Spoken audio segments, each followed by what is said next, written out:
అదే RTV app వార్తల్ని క్షణాల్లో చదివే అవకాశం ఉంటుంది. ఒక న్యూస్ పేపర్, ఒక టెలివిజన్ ఛానల్ మీ చేతుల్లో ఎప్పుడూ ఉంటాయి. మధ్యతరగతి వర్గాల సొంతింటి కలను నిజం చేసేందుకు అప్పటి ఉమ్మడి ఆంధ్రప్రదేశ్లో రాష్ట్రంలో ముఖ్యమంత్రిగా ఉన్న వైఎస్ రాజశేఖర్ రెడ్డి రాజీవ్ స్వగృహ అని చెప్పేసి ఖమ్మం నగరం సమీపంలోని ఖమ్మం రూరల్ మండలంలో కొన్ని భవన సముదాయాలు అయితే నిర్మించారు. సో ప్రస్తుతం మనం ఆ భవన సముదాయాల దగ్గర ఉన్నాం. సో ఆర్టీవీ స్క్రీన్ మీద విజువల్స్లో చూసుకోవచ్చు. పూర్తిగా రాజీవ్ స్వగృహ పేరుతో నిర్మించిన అపార్ట్మెంట్లు నిరుపయోగంగా శిథిలంగా తయారైపోయాయి.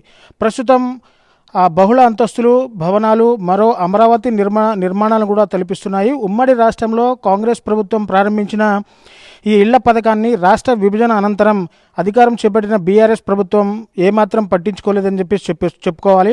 అసంపూర్తిగా ఉన్న నిర్మాణాలను పూర్తి చేయలేదు. దీంతో 15 ఏళ్లు దాటిన ఇవి అసంపూర్తిగానే ఉండడంతో సుమారు 70 కోట్ల రూపాయలు వెచ్చించి నిర్మించిన భవనాలు కూడా పూర్తిగా శిథిలావస్థకు చేరిపోతున్నాయని ప్రజలు కూడా ఆందోళన గురవుతున్న పరిస్థితి కనబడుతుంది. సో ఉమ్మడి జిల్లాకు సంబంధించి ఖమ్మం రూరల్ మండలంలో మున్నేరు పక్కన ఈ అపార్ట్మెంట్లు నిర్మించారు. వ్యక్తిగత ఇళ్ల నిర్మాణానికి రఘునాథపాలెం మండలంలో సుమారు 100 ఎకరాలు గుర్తించిన నిర్మాణాలు చేపట్టకపోవడంతో అవి అక్కడ రద్దు చేశారు. అపార్ట్మెంట్లు పూర్తి చేసి మధ్యతరగతి ఉద్యోగులకు ఇవ్వాలని నిర్ణయించి ఒక్కొక్కరికి అప్పట్లో మీ సేవ ద్వారా 3,500 రూపాయలు స్వీకరించి పేర్లు కూడా నమోదు చేశారు.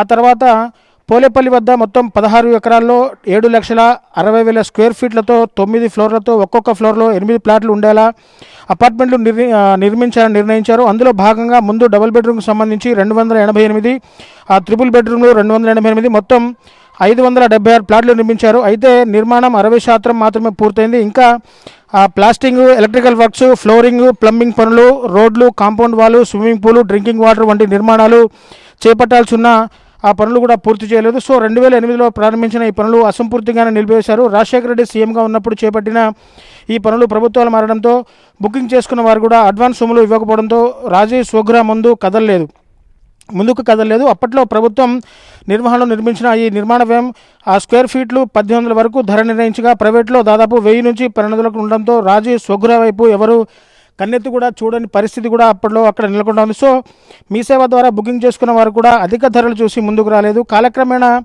నిర్మాణ వ్యయాలు పెరగడంతో ఇప్పుడు స్క్వేర్ ఫీట్ ధరలు రెట్టింపు అయ్యాయి.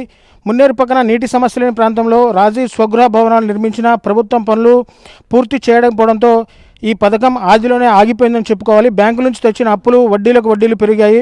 గతంలో 1-2 సార్లు యథాతథిలో స్థితిలో కొనుగోలు చేయాలని జిల్లా కలెక్టర్లు టెండర్లు పిలిచినా విడిగా కొనుగోలు చేసేందుకు ఎవరికి ముందుకు రాలేదు. తర్వాత ప్రభుత్వం ఉద్యోగులు, గెస్టెడ్ అధికారులు సంఘాలు కొనుగోలు చేసేందుకు ముందుకు వచ్చినా గత ప్రభుత్వం దానిపై ఎలాంటి నిర్ణయం తీసుకోలేదు. సో ప్రస్తుతం రెవెన్యూ శాఖ మంత్రి పొంగులేటి శ్రీనివాసరెడ్డి ప్రాతినిధ్యం వహిస్తున్న పాలేరు నియోజకవర్గంలోనే ఈ రాజీవ్ స్వగృహ భవనాలు ఉన్నాయి. సో దీంతో మంత్రి పొంగులేటి దీనిపై అధికారులతో సమీక్షించి నిర్ణయం తీసుకుంటే వృధాగా ఉన్న రాజీవ్ స్వగృహ పథకం ఇల్లు ఉపయోగంలోకి వచ్చే అవకాశం పూర్తిగా ఉందని చెప్పుకోవాలి. సో పూర్తిగా నిరుపయోగంగా మారిన ఆ రాజీవ్ స్వగృహ భవనాలు ఇప్పటికైనా అంటే పేదలకు ఇచ్చినా కానీ, అంటే డబుల్ బెడ్రూమ్ కింద పేదలకు ఇచ్చినా కానీ కొంత ఉపయోగకరంగా, అంటే నిరుపేదలకి కొంత ఉపయోగకరంగా ఉంటుందని చెప్పేసి కూడా ప్రజలు పూర్తిగా విశ్వసిస్తున్న పరిస్థితి కనబడుతుంది. సో రాజీవ్ స్వగృహ సముదాయం చూసుకోవచ్చు. దాదాపు 60% పనులు ఇప్పటికే పూర్తి చేసుకున్నారు. కానీ ఇప్పటివరకు ప్లాస్టింగ్ పనులు కానీ, ప్లంబింగ్, అలాగే రోడ్డు, కాంపౌండ్స్ వాళ్ళు పూర్తిగా నిర్మించాల్సింది. అయినా గత ప్రభుత్వం అంటే కాంగ్రెస్ ప్రభుత్వం అంటే రాజశేఖర రెడ్డి హయాంలో ఉన్నప్పుడు ఈ భవనాలు కూడా పూర్తిగా నిర్మించారు. సో ప్రభుత్వం మారిన తర్వాత కొత్తగా ఏర్పడిన తెలంగాణ రాష్ట్రం సిద్ధించాక కొత్తగా ఏర్పడిన బీఆర్ఎస్ ప్రభుత్వం ఈ రాజీవ్ స్వగృహను మాత్రం ఆదరించలేదని చెప్పుకోవాలి. సో ఇప్పుడు మళ్ళీ కాంగ్రెస్ ప్రభుత్వం తెలంగాణ రాష్ట్రంలో అధికారంలోకి వచ్చిన తర్వాత ఇది ఖమ్మం రూరల్ మండలం కూడా పూర్తిగా పాలేరు నియోజకవర్గంలో ఉండడంతో పూర్తిగా ఇన్ఛార్జ్ మంత్రి పొంగులేటి శ్రీనివాసరెడ్డి కూడా దీని మంత్రిగా ఉన్నారు. సో పొంగులేటి శ్రీనివాసరెడ్డి అయినా దీని మీద కొంత సమయం కేటాయించి అధికారులతో సమన్వయం చేసుకుని దీన్ని ఇప్పటికైనా పేదలకు ఇచ్చే దిశగా ముందుకు తీసుకెళ్తే బాగుంటుందని చెప్పేసి కూడా ప్రజలు చెప్తున్న పరిస్థితి కనబడుతుంది. మొత్తంగా ఇక్కడ విజువల్స్లో చూసుకోవచ్చు. పూర్తిగా కింద శిథిలావస్థకు చేరుకున్నాయి, అంటే నిరుపయోగంగా ఉండడంతో ఇక్కడ అసాంఘిక కార్యక్రమాలు కూడా కొన్ని జరుగుతున్నాయని చెప్పేసి చుట్టుపక్కల ప్రజలు కూడా కొంత ఆందోళన చెందుతున్న పరిస్థితి కనబడుతుంది. సో ఇక్కడ చూసుకోవచ్చు పైన ఆ భవంతి నిర్మాణాలు పైప్ లైన్ మొత్తం కూడా ఎక్కడికక్కడ పూర్తిగా పగిలిపోయిన పైప్ లైన్ నిర్మాణాలు కూడా ఇక్కడ చూసుకోవచ్చు. ఎక్కడికక్కడ నిరుపయోగంగా పైప్ లైన్ తయారయ్యి మళ్ళీ వీటిని రిపేర్ చేయాలన్నా కానీ అధిక శాతంలో డబ్బులు వెచ్చించి మళ్ళీ దీన్ని రిపేర్ చేయాల్సిన పనుల అవసరం ఉంది.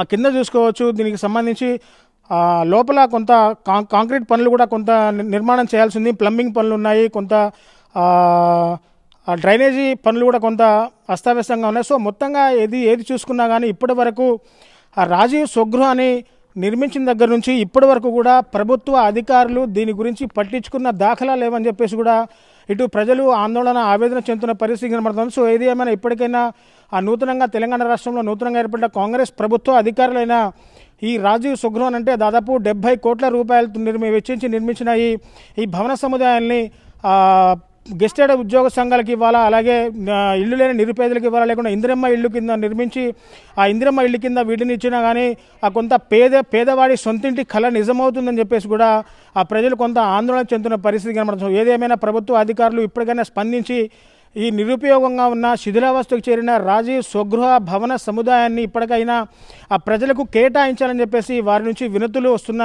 ఆ సందర్భంలో అధికారులు ఏ విధంగా ముందుకు వెళ్తారో, ఏ విధమైన ఆలోచన తీసుకుంటారో వేచి చూడాల్సిన పరిస్థితి కనబడుతుంది. సో ఇది కెమెరా పర్సన్ నాగేంద్ర బాబుతో నేను మీ దేవేందర్, RTV ఖమ్మం నుంచి.